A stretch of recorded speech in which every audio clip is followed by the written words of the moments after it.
Tanjiro meets a demon by the name of Yushiro. Yushiro tells him that Lady Tamayo wants to speak with him.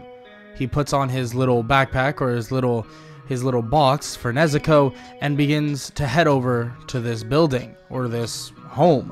But before they arrive, he warp portals all of them over right into the building with Lady Tamayo. Lady Tamayo is kind of shocked to see that Tanjiro was able to do such a thing. Is he some demon? Is he a hybrid? What is he? Tanjiro shrugs slightly and says that he's not even sure. He does have something that they call demonic breathing, in which Lady Tamayo is shocked to hear, especially because she's heard about this through the grapevine from Muzan himself, at least way back when. He asks why he's there, and Lady Tamayo begins to explain, or basically just talk to him about various things, and obviously Tanjiro brings up the idea of curing a demon. Obviously that would be brought up relatively quickly. She says that it's a possible thing, but it would just take some time. That his blood, Nezuko's blood, maybe actually be needed in that regard, especially if somehow he is part demon. Of course, they're not sure, he probably isn't, but the fact that he's gifted with something known as demonic breathing definitely makes them think that there could be a chance beyond this. So he decides to give him the blood of him and his sister, and they speak about needing to kill more and more demons. Tanjiro is about to leave and begins to sense that there is no other demons around. It seems like Muzan has left the scene and has decided to not even try to counteract Tanjiro. The best choice of action, or course of action, was to just leave as soon as possible.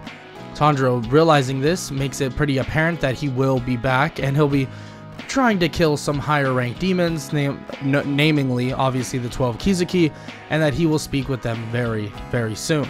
He warp gates out of there, or teleports kind of through his little portal using his demonic breathing, and he heads back to the Hashira mansion. When he arrives back at the Hashira mansion, training begins once again as usual, and he begins training with various others. But then word gets around about Demon Slayer after Demon Slayer getting knocked down, Demon Slayer after Demon Slayer being killed, captured, all within a forest. A forest that seems so dark, demented, and seems to be basically holding a ton of demons. So Tanjiro will be sent down there.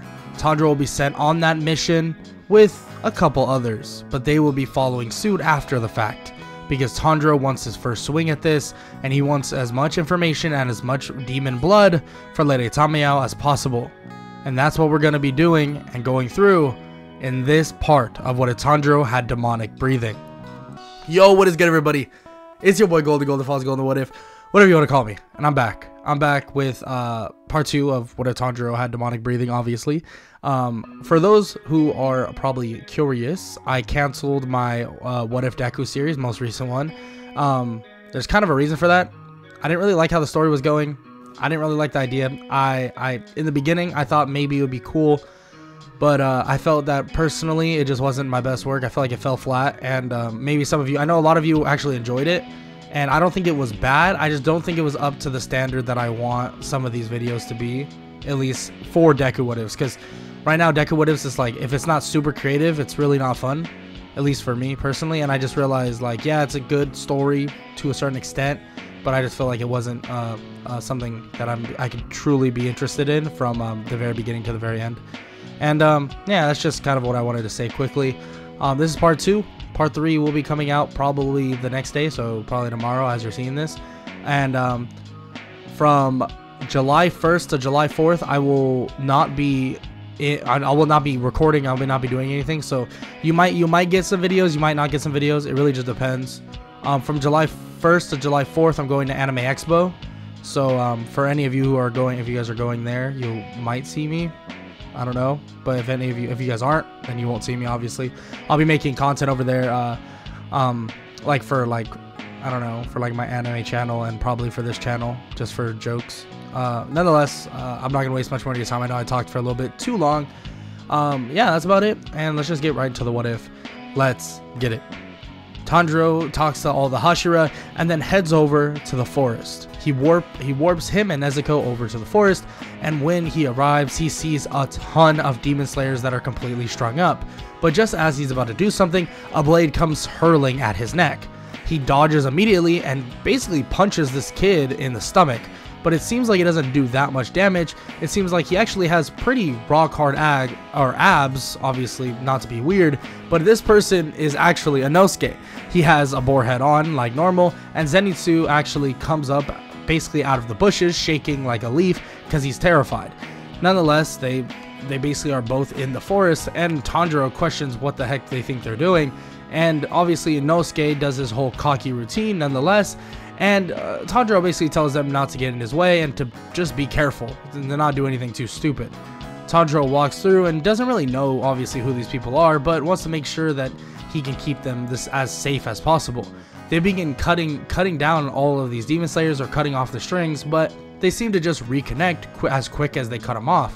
So they decide that they're going to put them all up on trees. So they begin swinging them wildly, more or less, and getting them up on trees relatively easily, and they begin to progress throughout the forest. Eventually, they do come across some stronger quote-unquote demon slayers that have better webbing on them that makes them stronger, but Tanjiro can easily get by these people. Tanjiro decides that he's not going to sit around and just, hang out. He's actually done waiting. So he decides to use his anti-step or his fifth form, right? His anti-step to basically just warp portal over to the main source, and he's right in front of the woman that is actually doing everything. But just as he stares at her, she seemingly just like drops her hands as if she doesn't care that she's about to die. Tanjiro questions her and even asks, "Why are you just giving yourself to death? What's wrong?"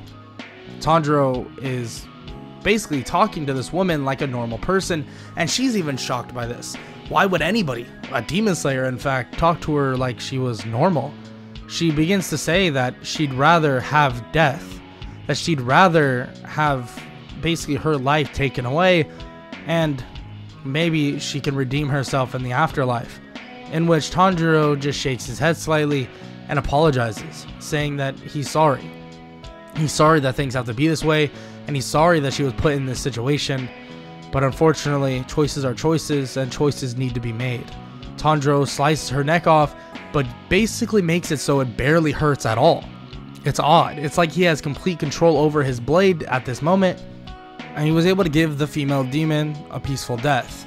After the death of that first demon, he begins realizing that there are more. There is a whole family riddled in this forest, so him and Inosuke begin traveling more and more, eventually finding a larger sized demon, the father demon it seems to be. This father demon is extremely strong, but his blood will be needed for the quote-unquote cure for demons itself. So Tanjiro and Inosuke begin fighting it, and Tanjiro can see that Inosuke is having extreme amounts of struggle. And that struggle continues even more when the father demon's skin begins to harden more and more. But Tanjiro takes it upon himself to finish the fight using his first form by the name of Devil's Breath, and he slices toward the neck of the father demon. He cuts halfway through it as it begins melting through the hardened skin as if it were nothing, as if it slowly but surely begins slicing through the entirety of the neck. Inosuke comes in to the other side and begins sawing at it, more or less taking both of the swords he has and sawing at the other side as it cuts clean through. But just as this occurs, Tanjiro can sense another demon, throwing a vial to Inosuke, telling him to stab that into the demon before it fades away. And immediately Tanjiro disappears through a warp portal that Inosuke believes that he's some sort of witch, that he must be some magical creature of some sorts. But nonetheless, Tanjiro is gone, arriving at actually two demons, and he sees one by the name of Rui and another that is his sister. His sister is being basically berated and told to go off and leave forever if she cannot do her job in protecting the forest. She runs off, sobbing, and eventually trying to fight these other demons. Tanjiro stands in front of the young man, or what seems to be a young man by the name of Rui, and he questions why he would talk to his little sister that way. Rui slightly mocks Tanjiro, telling him that this family he has in the forest is his own, that he needs to watch his mouth, and that he has no right to talk in his domain. Rui tells him that he may have gotten some success with the rest of his family, but it won't be the same with him. that he is something else and that he will die here and his body will stay here forever. Rui immediately begins to attack Tanjiro, but in a matter of a split second, Tanjiro is no longer in front of Rui, and all that is left is a box sitting in front of him. Rui is confused. Why is this box just sitting here?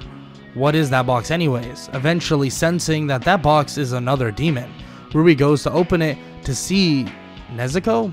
Obviously he doesn't know who this is, but Nezuko immediately grows in size slightly, breaking out of the box and kicks Rui straight toward a tree. Rui, completely shocked by this, is then met with a sword strike right toward his neck. Being able to just barely dodge, he gets almost half of his neck sliced off, and Tanjiro slightly laughs, saying that that might have been a cheap act, but he wanted to see if he can get the job done relatively quickly. Nonetheless, the fight will truly begin now. Tanjiro goes charging in at him and is able to parry all the attacks that Rui sends his way, and Rui can only rely on his quick reflexes and speed to stay away.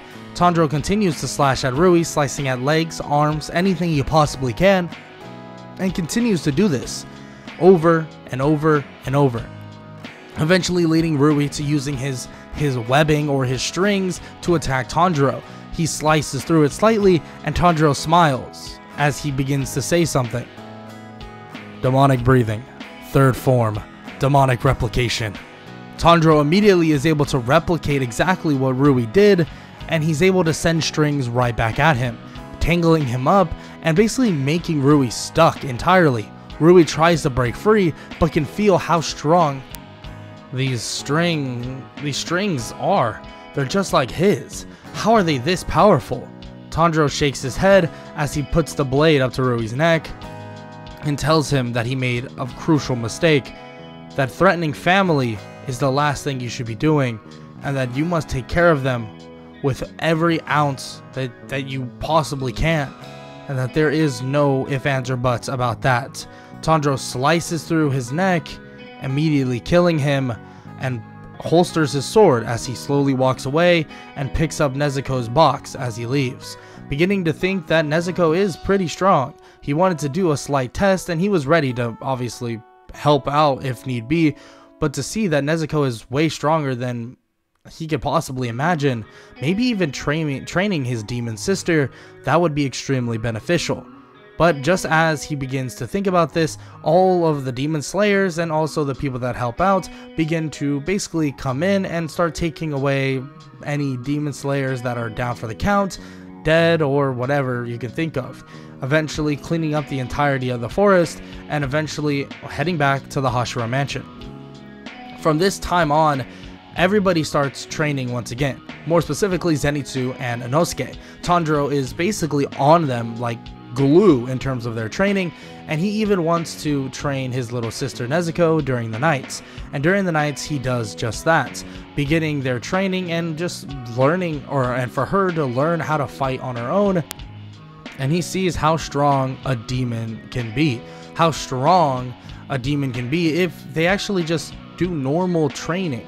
They don't just basically eat other humans, they sleep a lot and they train a lot. And he sees this very quickly when he actually realized that one of his blood demon arts is similar to, or his demonic replication is similar to one of the moves that Nezuko actually withholds in terms of this explosive blood.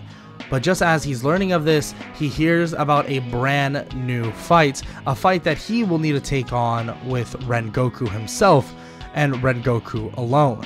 Rengoku requests that Tanjiro would tag along with him to make sure that everything goes, well, basically sweet and dandy. He doesn't want anything to get out of hand. So Tanjiro does just that, arriving at what they know as the Mujin train, and when they board, they begin to basically just figure out what their next course of action is. All of that occurs just as this conductor of some sorts begins to stamp ticket after ticket after ticket. And when Tanjiro gets put to sleep via this ticket, it seems as if everything changes drastically. He wakes up and he seems to be in the snow, and his family is right in front of him. His family is right in front of him? Was that all just a dream? Was everything that happened just one nightmare, quote unquote? Is his family truly alive? Is that exactly what happened? But just as Tanjiro begins to think about this, think about exactly what occurred, his demonic replication begins to go off as he copies the blood demon art of another demon, and it seems like he was put to sleep by a demon himself, and he was able to reawaken himself before anybody else even realized. Tanjiro's eyes begin to water, and he begins to slightly cry as he realizes the situation, and he's extremely frustrated with himself, extremely frustrated with the idea, so much so that he continuously cries more and more and more as these little kids come in and realize he's no longer asleep. He attacks them, not exactly hurting them, but tying them up and leaving them there, trying to basically wake up Rengoku. Tanjiro is just in a blur. Tanjiro is frustrated, completely mad, basically cynical at this point. He warps to the front of the train as he stands face to face with Enmu himself, and Enmu laughs at him, mocking him, telling him that he could have had a nice dream, but it seems like his killer instincts immediately kicked in. In a matter of seconds, he slices Enmu's head off, but obviously Enmu is part of the train itself. Tanjiro grits his teeth and is just furious. He walks over to the front of the train while Rengoku is currently and slowly but surely waking up. Tanjiro stabs into the front of the train as he takes 2 knees on the ground, and he begins to focus his hands on the handle of his blade. Enmu doesn't even know what's happening, and Enmu seems to try to activate any power that he can, but nothing is happening. Tons of this red goo begins to surround the train and wrap around it, seeming to stem from Tanjiro's blade itself. The main conductor, the one driving the train, tries to go outside, but this red goo pushes him back, as if there was some field around Tanjiro. The entire train begins to change. Once a train that was full of demonic blood and demonic body seems to be developing and changing at a rapid rate, Tanjiro has just unlocked a new form. Demonic breathing, 6th form, anti-corruption. Tanjiro seems to be tapping into this power that he has. He's not sure exactly what it is, but it seems to be slowly but surely chipping out the demonhood of Enmu himself. The demonhood seemingly is getting stripped away slowly but surely, and the train itself kind of spits out Enmu as a whole, and the creature, the demon right there, is kind of glitching in a way. Enmu is starting to have some sort of a seizure of some sorts, and it seems as if Enmu is slowly but surely deteriorating. Tanjiro stands over the almost defeated Enmu, slicing his head off as Tanjiro looks at his blade, and it seems to be a lot more dull than usual. He begins to wipe off the blood, and seemingly he's able to actually sharpen the blade at least enough to the point where it's kind of back to normal. Tanjiro kind of grasps for air immediately, and it seems like he starts hyperventilating. Rengoku meets him outside after helping a bunch of people out, and he basically calms down Tanjiro. He tells him to breathe in and breathe out, to relax, everything is okay. Tanjiro looks at his own skin, and it seems to have his own veins begin to basically bulge out a good little bit, and as he calms down, he begins to relax, and his blood vessels begin to just calm down as well. It seems like the anti-corruption form allowed him to basically dismember Enmu, get rid of his demonhood slowly but surely, but at a cost out of his own blood. It seems like it ripped him apart from the inside out, and it had a massive effect on his body. Would doing that to someone else be that beneficial? Frankly, he's not so sure, and the stronger they get, it might hurt that much more. This basically puts Tanjiro out of commission. He's sitting next to the train and he's kind of laughing about it, telling Rengoku that he was luckily able to end the job relatively quickly. But just as his laughter ends, a different type of laughter begins, and that man across from them, known as Akaza, Upper 3 Demon. Ready for a fight, Rengoku unsheathes his sword, ready to fight alongside Tanjiro, hopefully in the near time. But will he be ready to step in and help Rengoku out? Or will he watch as Rengoku tries to take on one of the strongest demons they've ever seen? Well, you'll have to find out on the final part 3 of What If Tanjiro Had Demonic Breathing. If you enjoyed, make sure to leave a like, a sub, a comment down below, all that good stuff. And yeah, that's about it. I hope y'all enjoyed. My voice still kind of hurts, as you guys can see. I cut out most of it, but that was probably the only one I didn't. Nonetheless, I hope y'all enjoyed. I hope all y'all have an amazing day. And yeah, later. I don't wanna waste what's left.